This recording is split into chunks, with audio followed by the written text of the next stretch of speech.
Now, we've been talking about stewardship, obviously, and we are going to continue today by the grace of God.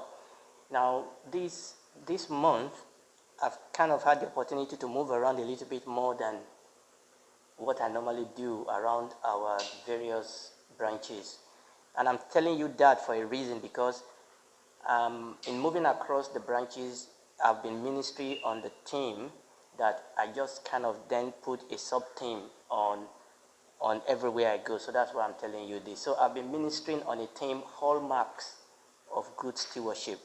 So that's the overarching team that I've been ministering on, Hallmarks of Good Stewardship. And the first Sunday I was at Loughborough, I talked about stewardship and faithfulness. And I know you've been hearing a lot about faithfulness. I was hearing your message last Sunday. So in Loughborough, I spoke about stewardship and faithfulness. And I said that faithfulness is the feet upon which stewardship stands. Faithfulness is the feet upon which stewardship stands. And you remember that we spent, a lot of us, when we minister on stewardship, we've always gone to that 1 Corinthians chapter 4, verse 12. The Bible says that, moreover, it is required for a steward to be what? To be faithful. It is required in stewardship that a man be found faithful. Now, I'm not going to talk about stewardship, but I just feel I'm going to do a brief review. You know, that word required there is very important. That word required means it is mandatory. Okay? It is mandatory in stewardship that a man, a woman be found faithful. It is mandatory. It is not optional. Okay? It is not optional. This is not non-negotiable. Okay? For us, for me, for you to be a good steward of God, it is required. It's a mandatory requirement. And then the second Sunday after that, I was at our church in Nottingham, and I spoke about stewardship and obedience. I actually talk about stewardship, trust, and obedience. And one of the things the Lord was teaching us is that we need to understand, and this is going to be important for the sermon today, and that this is why I'm doing this brief review. Obviously, I will encourage you. All those services are online somewhere. I will encourage you, if you want, to go and listen to them. So that Sunday, second Sunday, I was talking about stewardship, trust, and obedience. And the Lord told us that our stewardship, and this is very important, our stewardship ultimately brings us to a place of worship and a place of hardship. I didn't say worship, like you lift up your hand. I'm saying war. Your stewardship brings you to a place of war and hardship. Now, obviously, as a steward, you have a privilege. In fact, the other places that we read, okay, that place that I read in 1 Corinthians chapter 4, let me go back to it because I may not get there, I can as well mention it. Because that 1 Corinthians chapter 4 says that we are stewards of the mysteries of God. Okay?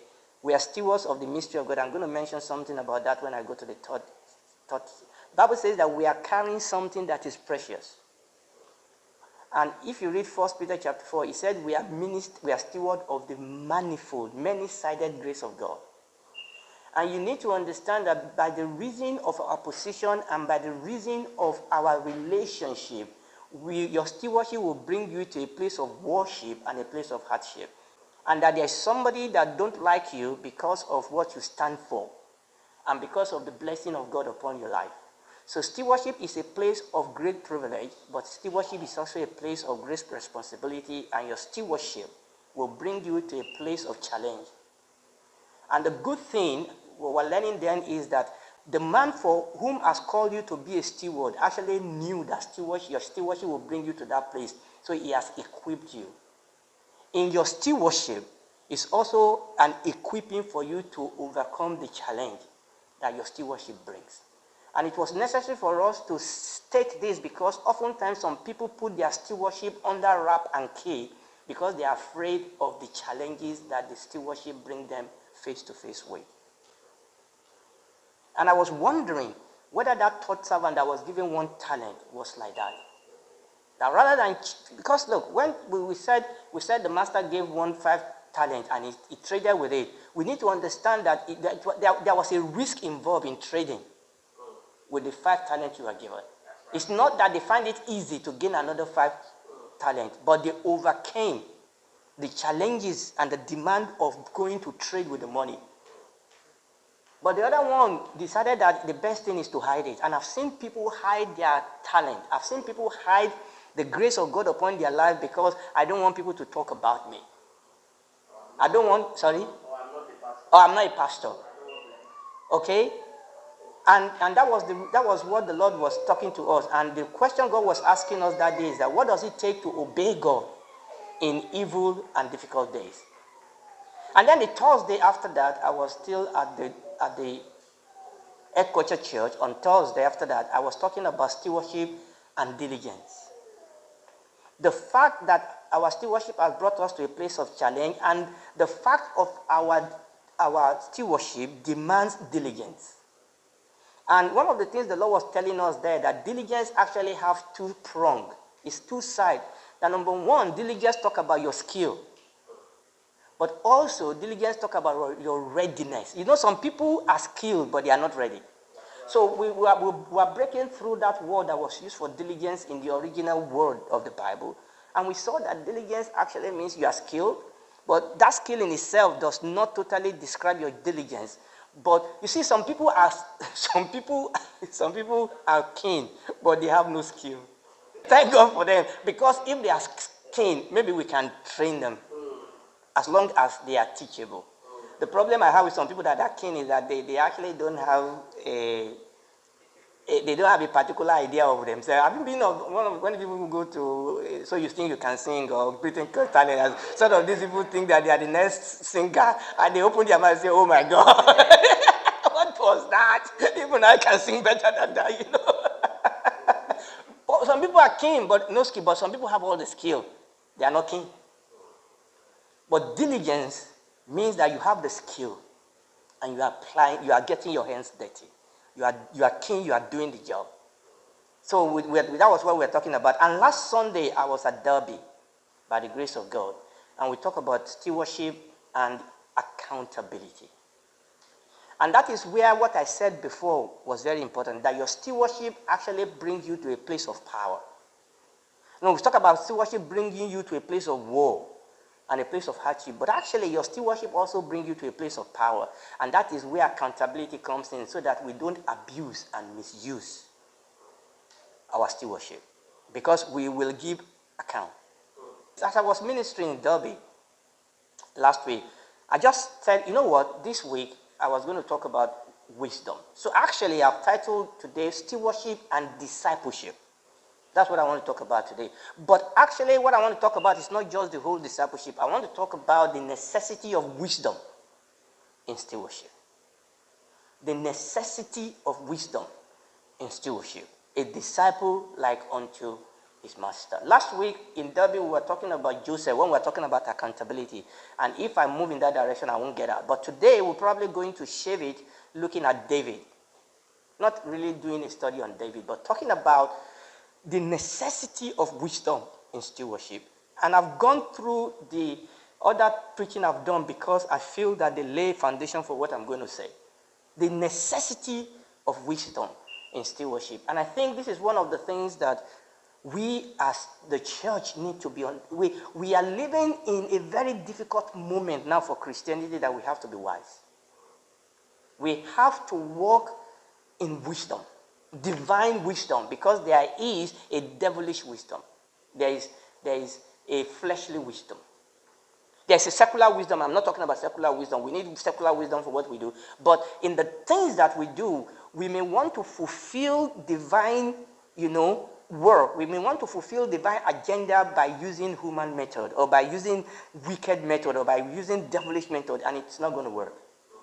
And particularly, we are living in a time now that it's becoming so difficult that we have to be able to walk in wisdom. And one of the things I realize in men and women of God, and these men that we read in Hebrews chapter 11 and we read in Bible, these are stewards and stewardesses of God. And one of the things you will see about these people is that they are faithful and they are people that walk in wisdom.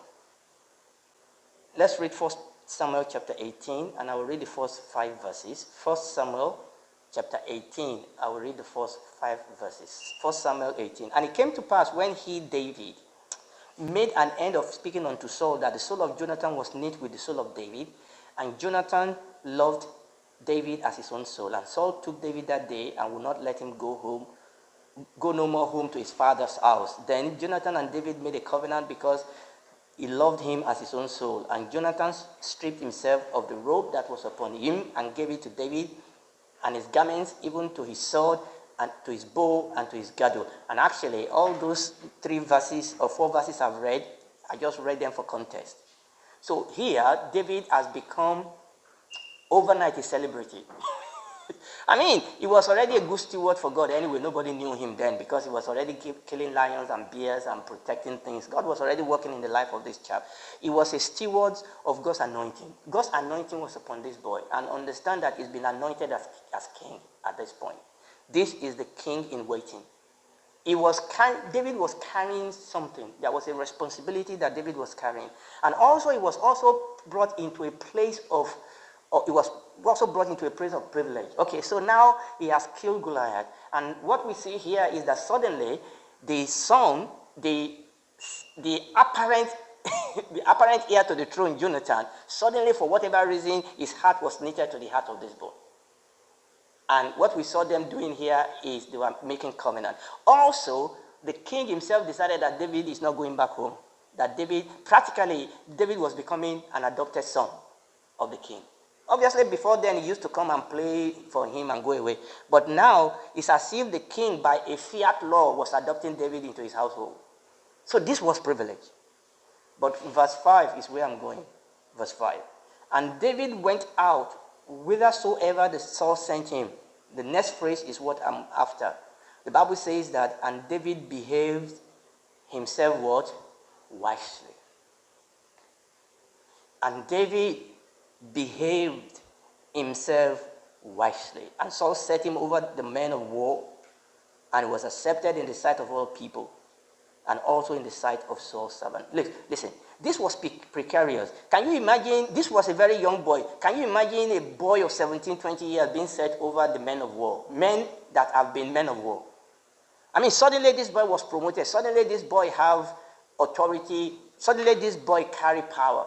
Suddenly this boy was walking the corridor of power. Suddenly the women started, only God knows why they did it to him. They released a single called David. I mean, they've never released a single for Jonathan. No song for Saul. Now they release it. They just got the life of this boy in danger. Anyway, to be sincere, whether they sang or not, Saul was going to come after him anyway. But that poor petrol into fire. But the Bible says, look, what I'm saying, the picture I'm building is that I've known men and women that have entered into things like this suddenly and it destroyed them. They can't handle it. Hallelujah. They can't handle it. They become pride, their leg become too big for their boots, and they just self-destruct. But the Bible says here that David behaved himself wisely. But do you know why? Because God has prepared him for this post. And that is why I went back to what we've been talking about. It's the same thing with Joseph. I was going to use the same example here. Joseph is the same thing. Suddenly, from the prison, he was in the palace. But no. God has been preparing him. So it was us that thought it was a sudden jump. But in preparation, it wasn't, because he was prepared for where he was going. But that preparation was not easy. Not for Joseph, not for David. Okay? So God already prepared him, but it is very, very important here that the Bible says, but David. And he behaved himself wisely. And this is very important. We're going to come back to that if our time will permit us. Let's look at Luke chapter 6. We're going to read Luke chapter 6. We just read 2 verses, even though we could read more, but let's do that. Luke chapter 6, let's read verses 39 and 40. Luke chapter 6, verses 39 and 40. The Lord Jesus spake a parable unto them and said, can the blind lead the blind? shall they not both fall into the dish? Verse 40. The disciple is not above his master, but everyone that is perfect shall be as his master. I want you to look at that word perfect. The disciple is not above his master. And this is why I'm calling this stewardship and discipleship. We need to understand, when you read the scripture, we need to understand that the foundation of stewardship is what? Discipleship. The reason why David could not self-destruct, the reason why David was able to act wisely and behave himself wisely is because he's been discipled by God himself. The reason why Joseph will not self-destruct when he became the prime minister of Egypt is because he's been discipled. On the backside of being thrown into the pit, of the backside of being thrown into the prison, of the backside of being lied about, Joseph was already being trained. David, on the backside of looking after the sheep of his family and being attacked by by bears and lions, he was being discipled by God. So we need to understand that the foundation of stewardship is discipleship. And oftentimes, and this is very important, God does not commit into my hand, okay, let me put it in a positive way, that God only commits, the degree to which God will commit a stewardship into my hand depends on the degree to which I have been discipled by God. You know, this morning we were talking about the responsibility that comes with promotion. And I was thinking when I was going out there, you see, if that becomes a problem if you are put into that position by fiat, if you've not been trained. Okay, the truth is that if you are put into a place of authority, into a place of responsibility, and you have the skill and the diligence that goes with it, then you are prepared for that stage. In fact, one of your preparation for that stage is to know what to do when you don't know what to do. One of your preparation of being in that place is for you to understand your strength and your weakness, and for you to understand, where do I go if I don't know what to do? Nobody knows everything. Even a consultant actually also consult among themselves and say, hey boy, I saw a case today, this one beat me up.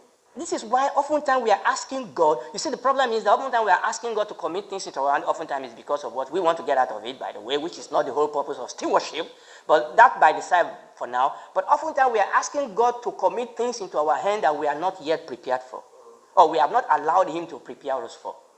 We need to understand that the foundation of stewardship is discipleship. And one of the goals of discipleship is impartation of wisdom.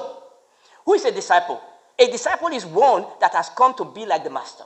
You've learned the way of the master. You've learned the wisdom of the master. You've learned the character of the master.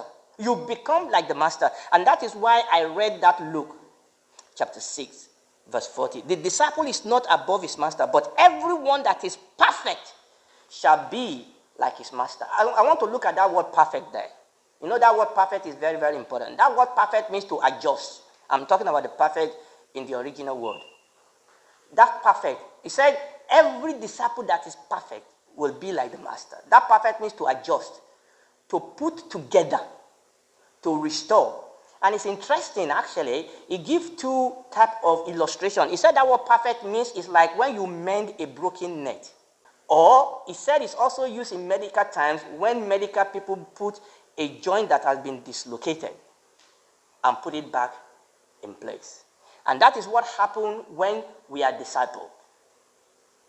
We are adjusted, we are knitted together, we are restored, our joint is put together, we are repaired, we are mended, the blade that is broken is ready. In other words, God is getting us ready for the work that is going to commit into our hands. And this is the process of wisdom.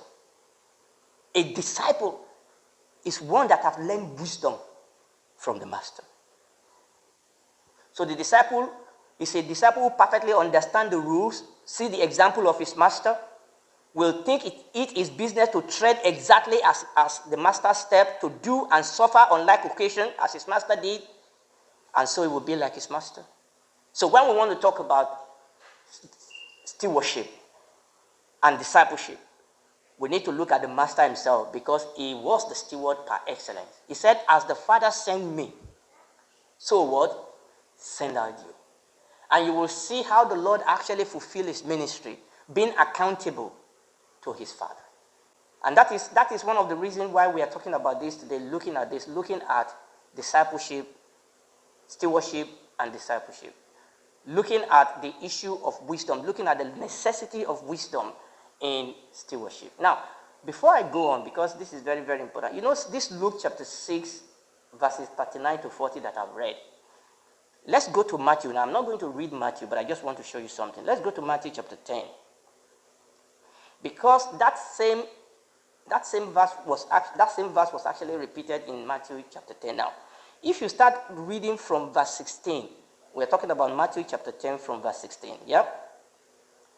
If you start reading from verse 16, there's an interesting thing there that I want to show you. And this is very important. Now, this thing about the disciple not being like the master is way down. But this is where it starts from. He said, "Behold, I send you forth as sheep in the midst of wolves. Be you therefore wise as serpents and harmless as doves." Actually, this issue about the necessity of wisdom is because your stewardship is being carried out in a very hostile environment. He said, "Behold, I send you forth as sheep in the middle of wolves." And you know the Lord Jesus did not start sending them out the first day. He trained them. He was perfecting them, repairing the net, like we said, when a disciple is perfected. They have all sorts of joints that are dislocated, especially Peter, his mouth was dislocated. What about the Boanerges, James and John? Their fingers were dislocated. They want to punch everybody. Okay? All sorts of things were dislocated in their life, but the master was getting them ready. He was discipling them, mending the net, putting the joint back again, training them in the way that they must go. And this is what we do in church. In Bible study, in midweek service and things like that, this is what we do. And what I want you to see here is that this was what necessitated what the Lord Jesus was saying, that it is enough, that the goal of discipleship is for the disciple to be like the master.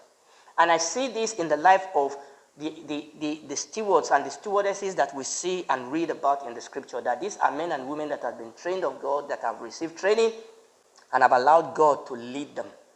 God was the one that discipled David for the world.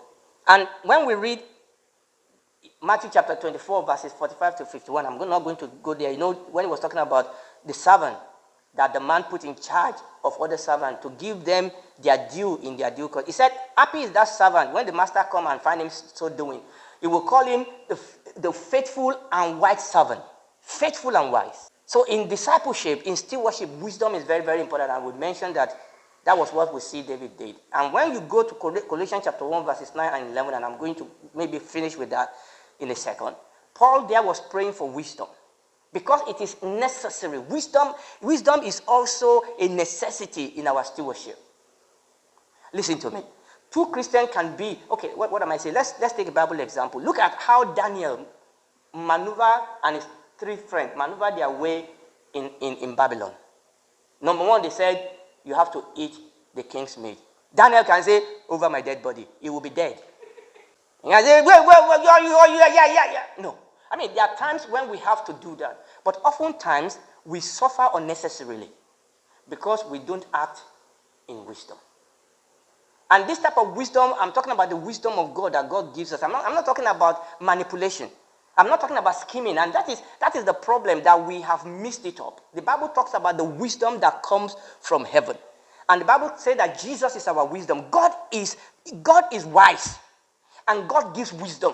The Bible tells us in James chapter 1 that if any man lack wisdom, let him ask of God, because God is the giver of all wisdom. And in fact, that Matthew that we just read, I know I didn't have time to read down. That Matthew chapter 10, the Lord Jesus was saying, when he said, I send you out as sheep among wolves, he was saying that they will arrest you. He said, don't worry about what you are going to say, because I will give you a mouth to speak. I mean, look at Stephen. They eventually killed him, but God gave him a mouth. God gave him wisdom. And I believe that we need men and women, children of God, to be able to walk in wisdom. In our home, wisdom to one another. Not just trying to use, the character and the way of this world. Just talk anyhow. So there's a way we walk in wisdom, the wisdom of God. I remember that God enabled me to walk in the tip of that iceberg when I first got born again. My dad was a very good man. My dad was a good man. He was very religious, but he didn't like this born again thing. This SU thing, he didn't like it. And he came at me. Not in a wicked way, but he didn't like it and he let me know. But God gave me wisdom to be able to talk to him because I could talk to my dad. And my dad would say things and I would speak a word and it would hit him. You know, oftentimes in church we want power, power. And yes, there's power. But if you have power and you don't have wisdom, you will kill everybody. There's a secular word that says knowledge is power. Wisdom is power. Yes, there's power. But oftentimes we don't manifest those power because we don't walk in wisdom. The wisdom of God. The Bible says we have the mind of Christ. I mean, look at the Lord Jesus Christ, the ultimate steward. Look at the way he uses word of wisdom. People come to try to confound him and he would say this. In fact, some soldiers went to arrest him. They said they should go and arrest Jesus. They came back. They said, where is him? They said, never has a man spoken like this man before. There was a place they came to him and said, who is this guy?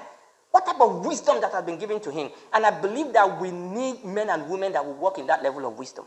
But that level of wisdom will only come as we are discipled by the master. As we allow the master, not the problem I'm having today is that we are learning the way of the world. And those things works because they work in secular world. But we are using secular system to do the things of God. And we are happy with that. But there's a wisdom from God. And this is very important for us as God's children. I think I'm going to end there, but let me just say this. And this is very, very important. Obviously, we can go into Bible, secular dictionary and look at what wisdom is. But let me just say this as a write-up. Throughout the Bible, the concept of wisdom is described as insight that leads to living life well. Insight. When God gives you an insight into a situation, we can call it revelation. When God gives you an insight that leads to living life that will please God. So somebody said, forming the best plan, and this is when I was looking at the original word that was used for wisdom in the Bible. It said, forming the best plan and using the best means for their execution. That's wisdom. When there's something in front of you that you have to do, God gave you the best plan and the best means to execute those plans. So I realized that wisdom includes knowledge. You can't have wisdom without knowledge, but you can have knowledge without wisdom. But wisdom is much more than knowledge. It also includes skill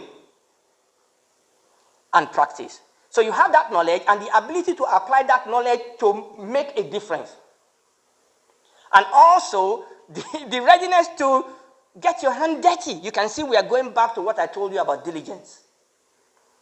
And I was looking at all the Greek words that were used for wisdom. And these are different words that came in. Expert.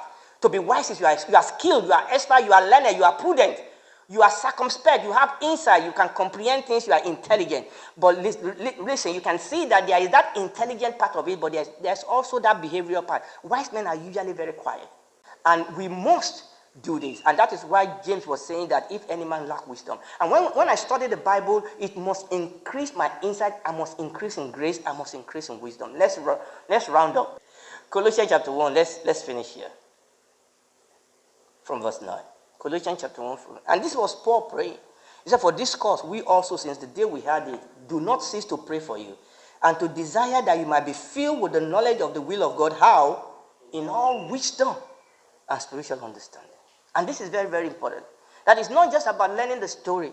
It's being filled with that knowledge in all wisdom and spiritual understanding. That, verse 10, that you might walk worthy of the Lord. Do you see that?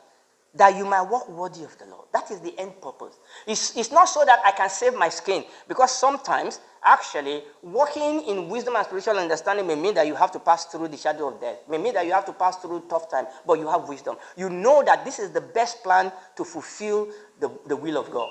So here, I'm not necessarily talking about escaping hard places. But you know that this is the path. You know that this is the will of God. You know that this is what needs to be done now, and you are doing it. Let's stand up on our feet. And I believe this is what God has called us to. I know time has not permitted us to go deep into how this, but this is what we are doing every Sunday. Let's stand up. Let's stand up.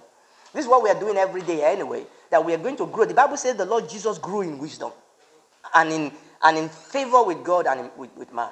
We have to grow in wisdom. The wisdom that is from on high. As we study the scripture, we grow in God's wisdom. Christ, the wisdom of God.